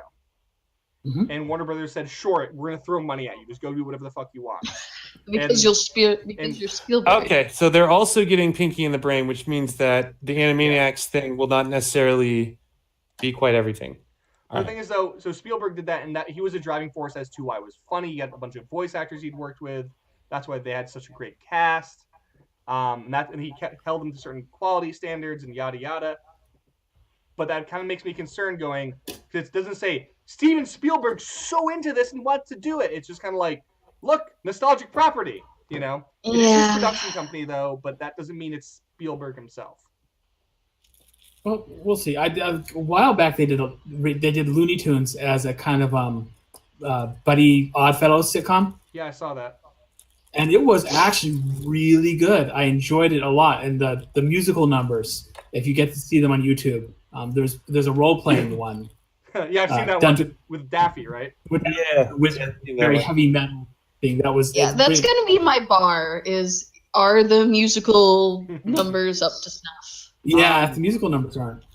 I mean, the other thing is, you guys brought up DuckTales. DuckTales was great when it came back. That's what I've heard. Right, I'm just like, we can't be like, statistically, something's going to go terribly, tragically wrong. I mean, it has. We've had a few of those that kind of die off after an episode or two, But keep in mind, we don't know what a season is, too. A season could be 8 shows, a season could be 3 shows. Well, I mean, if you listen to fucking Netflix and their obsession or their Voltron series, apparently 6 episodes is a goddamn season. Yeah, that was weird. And it depends it's not on a the property. They stopped it halfway through a season just to give you a break and put it out there. Another one of the really good Netflix things that came out is this documentary about toys, and they talk about He-Man, and like the He-Man property was fucking stupid, massive, huge in the early 1980s, and they just tried to redo it, and they had way cooler action figures, and apparently the animated show was like really tight, but like it just didn't take because they were banking on nostalgia for something that was way too simplistic for people to really delve into. You know what the actual original like concept of He-Man was, right? They wanted an action figure who could play with both the space line of toys and the more fantasy line of toys that they were putting out. So that's why he is a space barbarian. So we could play. Yeah, you should watch the toys documentary thing. It was yeah. There's still argument about like who's responsible for He-Man. Mm-hmm. The artist guy's like, oh, I did it, and the guy who made the first sculpt is like, no, I totally fucking came up with it. You just made like the drawing. Like, yeah. And they're all based on fucking Amazing Man, who was a Golden Age comic character who has the exact same appearance as him, except he has an A in the center of his chest. Oh yeah, they specifically talk about Frank Frazetta when they're talking about cool. He-Man. Like, does he have the hair? You should watch it, Scott. Like, you will specifically enjoy the Toys documentary series. Cool. I'm talking. I'll have to look it up. What about the hair? Oh, hair, did Amazing Man have the He-Man hair? Oh, the He-Man. It's a little different, but it's in the same vein. I was going to say, because that's sort of a crime against humanity. She-Ra, they actually blamed for tanking the line. They just announced the new She-Ra remake. Savannah, your expression is perfect. Sorry. I don't blame her though, because it's very easy. Oh, we did something for girls and they didn't. Well, I mean, like, no, she's that is a correct response, but like it's also exactly what happened, because like the marketing feedback that I got was, now that my sister has her own He-Man, I don't care about this, because it was all about I have the power. It was all power. Male fans share that power with girls. Well, the thing was, He-Man wasn't as cool. But at that point, the demographic was also aging out of it. That's also true. Yeah. I was going to say, that's what I'm blaming for it. Well, and it's also like the super simplistic thing. It's part of why the nostalgia fell through. Yeah. Like, it can only be a fad for so long. It was a moment in time, Yes. Yeah, they really capitalized on it too. So, do you want to move on to Kickstarters? We want to talk about He-Man. Yeah, we should talk about Kickstarters. I got a Frankenstein thing. Frankenstein. I was going to say, I actually posted up the link, and I'm like, wait a second. So, great minds. Where? Thinking of like. Yeah, I saw. I saw that today. Yes. Yeah. It is a theme game where you play. Oh, it just funded recently. Just like in the past hour, I think. You play as like monsters in Frankenstein's castle, and you're trying to figure out why Dr. Frankenstein is insane. If you want to figure out why, go read Paradise Lost. Or I guess survive. I mean, like it's not an open world system. It's specifically built for this story to tell. It's a I don't want to say gimmick, but it's a theme game. No, I got you. Yeah. And the guy who's doing is Angus Abramson, who's great. He's been around for a long time doing RPG stuff. And you should check it out if you like horrors and monsters and things like that. I'm not allowed. Savannah, do you have anything you want to say about it? I just really like the, I guess you'd call it the prose, where it talks about production. And I don't know, just the descriptors that they use. It's bodies from which the brains are cut out first are thrown unceremoniously into an enormous metal funnel, dragged through by giant cogs and torn apart into their various sections by the ripping action of machinery. And like that's part of your character creation, is that like you're choosing like how high quality your limbs are, or it's like, are you missing an eyeball? Like, did part of you get like stuck in a gear? Like, it's so centered around the fact that you are a manufactured creature. But the descriptors about it are just really good. If they don't use like Victorian style paper dolls for their character creation system, they're missing something. Oh, that's such a good idea. I love it. Tell Angus. There's Very actually good. What's it called? The people who do extra credits, they're one called Extra Sci-Fi. Now it's a series. And they did a multi-part series deconstructing all of Frankenstein and its themes. Ooh, it's such a good watch. All right. Shelley's work has a lot of interesting themes, especially if you look at the time. And it's not Victorian; it's Regency, which is slightly different. It's earlier in the reign. Mm-hmm. Earlier, it's the 1840s as opposed to the 1870s. This is the time when we don't have evolution yet, but we have people experimenting with running electricity through frogs, and if the dead frog can jump, then why can't you bring someone back to life? And what does that mean? And you not too long after the French Revolution, where they literally invented new religions in which they proclaimed God dead. It's fantastic. And they had the crazy Bacchanalian parties in Notre Dame for the Cult of Reason. Yes, the Cult of Reason. They'll be showing up in my parish source book. I'm sure it fucking better.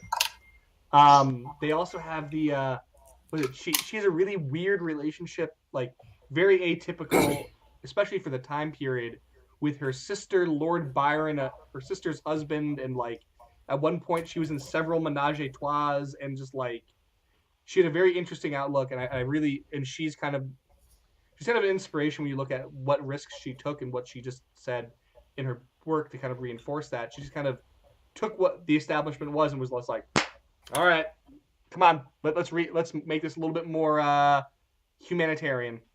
Yeah, what's neat too is because she published under her own name. Yes. And some people thought that Lord Byron wrote it, but you have like the Bronte sisters who published under men's names. So that was a very daring and very forward thing to do. All right. Cool. Also, Frankenstein is one of my favorite examples of how climate affects art. Because, a lot of weird shit came out the year without a summer, and Frankenstein was one of them. Yes, well, you're looking at the sky's not there, and then the sun isn't coming out, and you got to think something bad is about to happen. Oh, yeah, no, it's interesting. So, what are these tiny tables? I don't know. Oh, yes, the tiny tables. So they're meant to be terrain, like houses and that sort of thing for your world. And, like, they look interesting. Like, they fit together. They're fairly simplistic. They've got, like, dungeon walls and, hallways and that sort of thing. But when I looked at them, all I could think of was, like, are they selling tiny fantasy furniture? Because that seems like a cool concept. And I was so automatically sold on this idea of tiny tables that when I actually clicked on it and found that it was like walls and stuff, I was actually sort of like, Savannah, so I know what I'm marketing to you next year. Exactly. No, I will be your one of your one true fans. Or your 100 true fans, rather. I see they have shirts. I will be doing shirts the next time I do a Kickstarter. I will not be. Ooh. Yes. I like shirts. I think it's good. I mean, you're wearing at least two right now, so I assume. Oh, did I not tell you guys what I got? Okay, well, let's do the other Kickstarter first. There's one for Starfinder called The Widow's Tear Cosmic Horror for Starfinder. It's from the Gunmetal Games folks. Go check it out. Oh, I accidentally erased that one because I thought I referenced it a couple weeks ago. It exists. It exists. So I got Steph. Every time I do a book, I get like an artist to do a rendition of her as like an illustration in the book. So I have like 5 of them at this point. So this year for Christmas, I got her a shirt that is just covered in illustrations of her, and also a blanket that is covered in illustrations of her. So just in case she forgets what her own face looks like. No, but like, how could she not have liked that gift? To be fair, it would appeal to my sense of vanity, so I can only assume. Another one true fan. See, there you go. Yeah. Exactly. So I don't know. I was just like, yes. Perfect. I'm starting to think the T-shirt is very silly. The blanket, I think, is the optimal version, but I love the idea of having a T-shirt. It's like, yes, this is me. 5 versions of me on She's the got shirt. like 2 rooms of clothing, so I was like really unsure about the shirt. So the blanket was the safe gift, and the shirt was like, if it fails, it fails. Next year, you have to get her a flag. And I got my dad like a mug with his illustrations on it, and my mom like a little like pouch thing, and like my brother, I got this whole okay, so I made a shirt that says fucking robots on it, and it's got a bunch of robots. I saw that. And he's a big guy, so I had to get him the extra large one, and they just printed the shirt onto a shirt, so it looks like a shirt printed onto a shirt. And it's just fucking robots on it, so I was like, that's perfect. I'm not changing this at all. Like, this is exactly what it should be. That's so ridiculous. Fucking robots, right? Yeah. A shirt of fucking robots. Mm-hmm. Anyway, that's very good. I know. I hope it gets him laid. Like that's my dream. I don't know who he wants to lay with, but as long as they like the shirt and it helps in the process, I will feel good about it. So how's your romantic relationship with this person? And then he's gonna be like, I don't know, they like the shirt though. Yeah. Emotional fulfillment. I have to wash it like all the time. It's been stolen 3 times. I've had to hunt people down for it, but like I'm not emotionally connecting with them, but they love my shirt. Mike, what have you done to me? It's cursed. Just slightly cursed. You get him a couple extra. Yes. Dispensers of it. Fucking wizards. What else could I do? Fucking dragons. I could definitely go fucking dragons. I think I got like 7 dragons. I feel like a dragon like graphic print T-shirt is like the equivalent of like the 3 Wolf Moon thing. Like as soon as I've been smart about it. Like I made these Mists of Akuma ones where the mist covers everything that would not be printed, and then they look really dope. Or like it kind of feels like wearing like a dragon print tee is kind of like driving up with that van with the kind of really cool but still kind of little off image on the side of it of like a dragon or whatever, like a death metal scene on the side, but it was done by your cousin, so it wasn't really that good, you know? That feel. We'll see. I think my dragon shirt's gonna pop. I hope it. Well, I mean, let's see the hardest critic here of them all. Savannah, would this appeal to the Savannah demographic? I haven't made the dragon shirt yet, or I haven't showed it to her at least. That's fair. You'll have to run it by me. I will boast my review. I made a couple like basic Mists of Akuma ones using the bigger illustrations, and then like the cover, and then I have to do one for each prefecture, so I have to make like 26 of them. And, like, so. That I don't know that. No, it'll be a process. So they'll all look similar. So you could get the Kyokusuna prefecture and also the Ramono prefecture, and they'll just be like, here's the country cutout, here's the image for the character, here's their like flag, and like I'll just swap those. Yeah. So, for those of you who are wondering, no, I don't think Mike sleeps either. I don't. So, do we want to move on to James's section here? Yeah. So, James, it's an open invite. Puzzles. Yes. I see you have some notes, but go nuts, torture us for the next 10 minutes or so.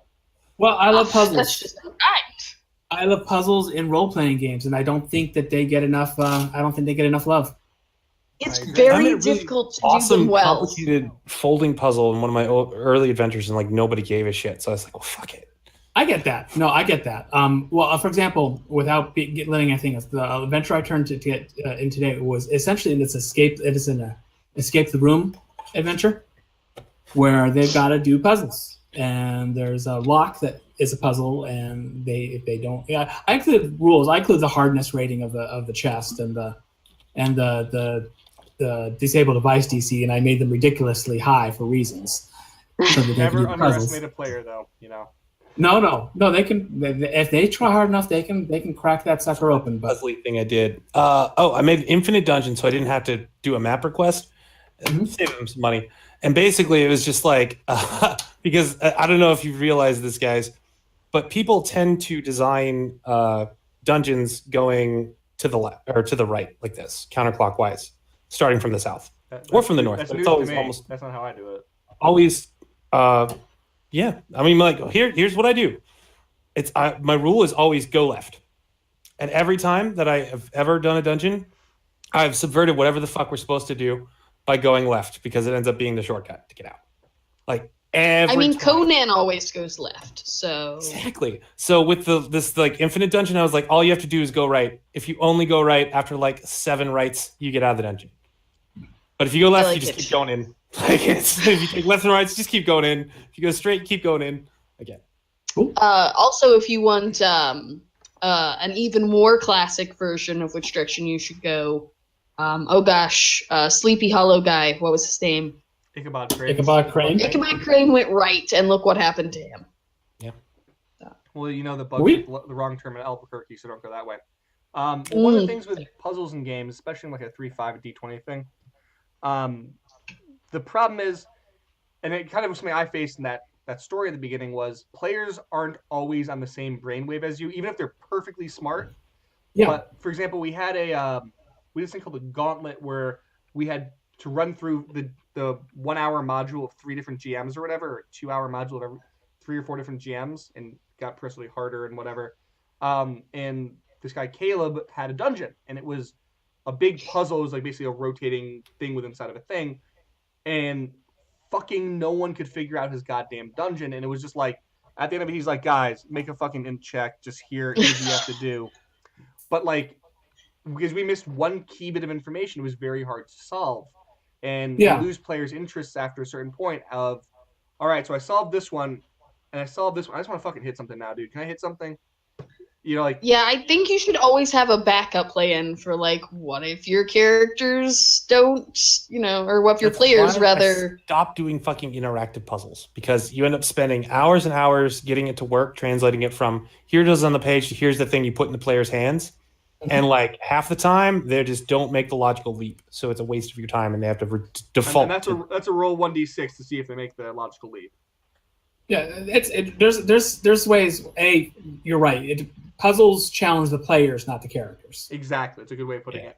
But if you build in a hint system where you allow skill checks to give hints, that helps make it a lot better. And also, I think, I'm not going to say anyone does anything wrong because everyone games their own way, but I would not make the entire dungeon a puzzle. No. I'd make a lock on the door a puzzle. Small things that are relatively easy, 10, 20 minutes of solving if they're having a particularly hard time, and then they move on. And it's just something to break the monotony, to make it different, to make their brains work. And because this particular adventure is designed for children, to make them think in critical ways, it's a big thing with Playground Adventures, to work on puzzles like that. But I like them, and I think they don't get used because a lot of people, either they like it all in character or they don't really think. They just had bad experiences and they just leave it out. And I think GMs get lazy too. I think it also helps to have visuals.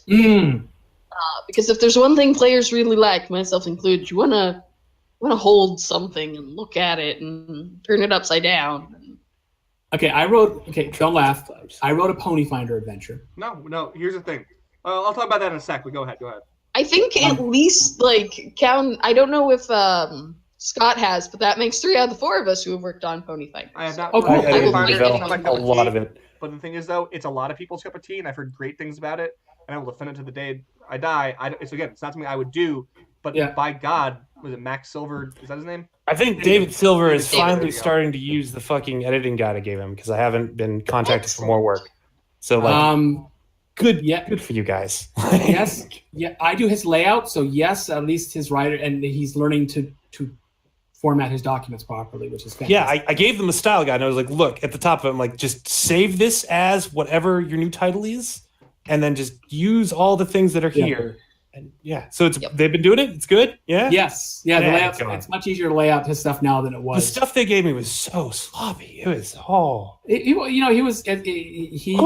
But anyway, I wrote this Ponyfinder adventure, and there was a box at the beginning, and the box had those puzzles where you press, you light up a square, and all the squares next to it either light up or turn off depending on. I did one of those, and I said, now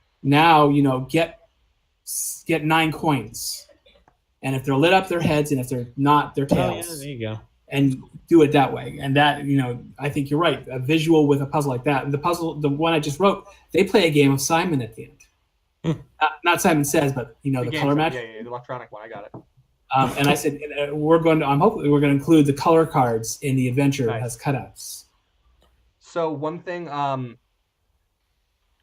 we did at one point, we had a class called the Skirmisher, who had a mechanic that was based on you could take a number if it was lower on the adjacent side of a d20, because every side is a square and a triangle and has you could choose it if it was lower, and you got some cool additional effect if it hit still. But trying to convey that with words is really hard. So I went ahead and made images, and it works great. It's I think it's a good way of doing it. I feel like if you're developing a puzzle for a game and it's integral, you should put as much work into the puzzle as the players have to. Yes. That makes a lot of sense. So, and I did. For the puzzles in this particular, and for any puzzle, I draw. If they need diagrams, I draw diagrams and I send pictures, and I expect them to turn it over to an artist and make them pretty. But It's like this one puzzle is it's 4 concentric boxes, and inside each of the boxes is a dots, and it's a combination lock, and you have to figure out what the combination is based on the dots in the box. So I ran this is a weird thing to say I ran, but I actually ran a 40K role-playing form at one point. We ran big plots and it was really fun. The problem was I at one point gave them an alphanumeric cipher to decipher something. Oh. And it was literally just like A equals 1, but it was shifted by 1 letter. And these guys lost their shit over it. They lost their shit, not in a good way, in a holy shit, why would you do this? I'm so pissed. I'm going to quit. I'm like, dude, fine, fucking whatever. We gave the Inquisitor because it was an Inquisitor that depending what you played, you had some bonuses. And the Inquisitor got bonuses on solving. We added at that point, the Inquisitors got bonuses on solving puzzles. Here's half the hints, So I enjoy that idea. It was great. It was good. I actually did on the Star Trek site too, but the players had a different mindset. It's very interesting what fandom does what thing, and they fucking broke out goddamn formulas, and they were like in a fucking Skype call, like, all right, so we have to go ahead, and over here will be this, and this will be over here. All right, so then we can all right, 10 minutes later, here we go, and I'm like, I fucking love you guys. Yes. But you go into Warhammer and you expect to smash things. Well, they did smash things except for the Inquisitor who wanted to solve things, and I gave her something to solve, and she's like lost her fucking mind. That's cool. I don't know if you watch Gravity Falls. Yeah, I finished watching that a month or two ago. It was great. Did you watch the credits? I haven't solved it, but I've seen it. The ciphers at the end of each of them. Yeah, I believe they're Caesar ciphers, and then they switch over to Rail ciphers. Different. Right. They had a different cipher based on it, and it was like, fuck. But no, I've never been the asshole who was like, all right, guys, find a reference book and try to do your, like, I'm not that much of an egotistical dick. Players would hate me if I did that stuff. There's also a thing of, you brought it up earlier with, what's the difference between what your character can do and what you can do? Because if I have a 29 intelligence, I don't have a 29 intelligence. I don't have an ego enough to say that I have a 29 intelligence.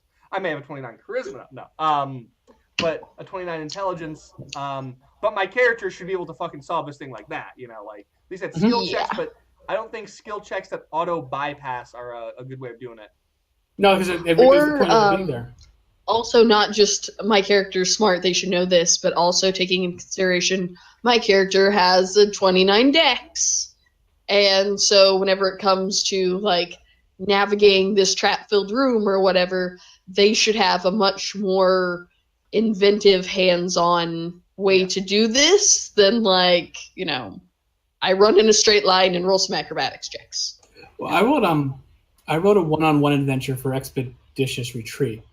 No one's ever. I find a lot of people haven't heard of them because they don't interact. I'm familiar with the name. I forget where I've seen it. But then again, I maintain those lists of campaign settings and base classes and Starfinder options. Among the things they do is a series of one-on-one adventures, and I think their compendium was at the top of Paizo's third-party sales last year. Oh, that's cool. But it was all challenges like that. And there was this challenge where you had to work your way through to the center of a hedge maze. And the challenge was at the front there was a cipher, which it gave you the hint to figure out how to get through, which was the colors that are hanging on the flowers on the hedge maze. If you follow them in reverse order from violet to red, you can make it to the center because it went violet, then whatever, Roy G. Biv, indigo, then. But the thing is, I made sure that if you were a thief type character, if you're a rogue and you decided that you wanted to go climb up the side of a building and look down from the top into the hedge maze, you can figure it out. If you were very perceptive, you could find the secret passages the gardeners used to move through the hedge maze quickly when they're maintaining it. You could chop your way through the hedge maze. You'll end up doing community service afterwards because the cops will come. But I always made sure there were at least 5 solutions.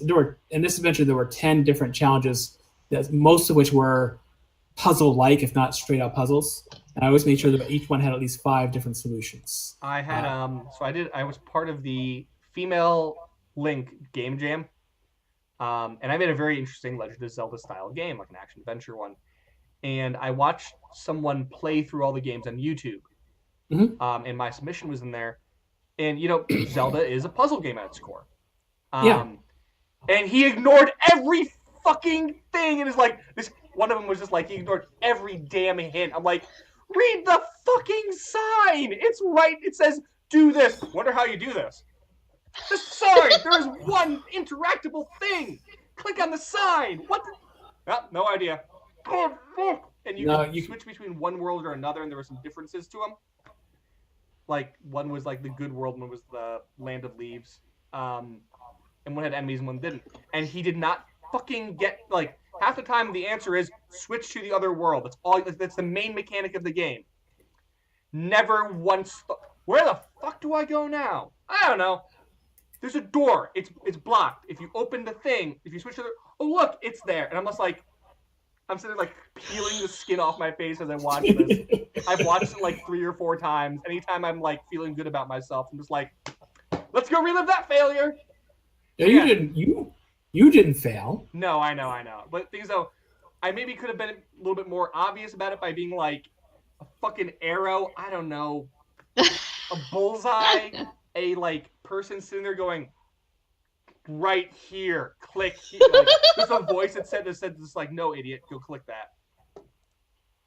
But there's I played Dishonored 2 recently, and at one point there is a logic puzzle. One of those puzzles where they give you, these 5 people are at a dinner party, and one's wearing red, and one's sitting to the left of the other, and they don't tell you specifically.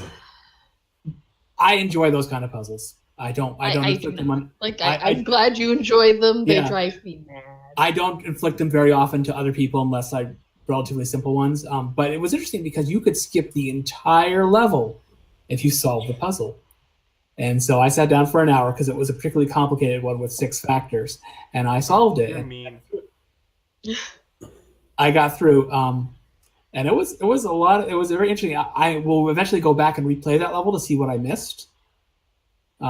But apparently, the big thing was you get to avoid a moral dilemma where you pick the tyrannical religious order or the chaotic street gang as your allies. No, good. So I got to do that. But actually, after that, it had a neat puzzle. It had a neat kind of puzzle level where you go back and forward in time. And in the present, the place is a ruin, and in the past, it's perfect. And there's some places you get through in the past, and some places you get through in the future. And sometimes in the past, if you change things, paths open up in the future. That was a lot of fun. All right, so it looks like we're about at time here. Yeah. That was an interesting topic. I really hope to be working on that a bit more in the future. Any last thoughts, guys? I'm stoked. Next week we got Claudio Poses, which is awesome because Claudio is great. I love Claudio. Awesome. Not to say that you're not cool, but like Claudio is just We're already done with you, James. You're chewed up dog food.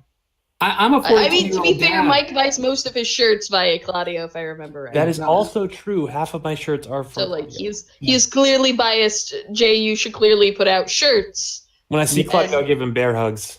I'm a 42-year-old dad. I'm not particularly exciting at all. No. Your discussion on game and puzzles in the game was very interesting. And I don't know glad you came how here. he is. I'm He's sure like our viewers 45. will love this one. And he's a dad, but he lives in Rio de Janeiro, so that kind of makes him like an action star. I'm gonna say, yeah, you live in Rio. That puts you up a couple levels. I've got I've got a fair number of this got odd. I found a fair number of fans in Brazil, because there's Castle Falkenstein has kind of popular there. Yeah. We have a weird following in China for some reason. I can't figure it out. Well, congratulations. I have like 5 people who regularly post on the Facebook page with just Chinese names, and I'm like, well, hi, if you guys are watching this. I love you. Yes, but like, yeah, but like, fuck it, man. Like, you never know where you strike gold. All right, guys. Thanks for joining us. Hope you join us again next week. Yeah. Bye.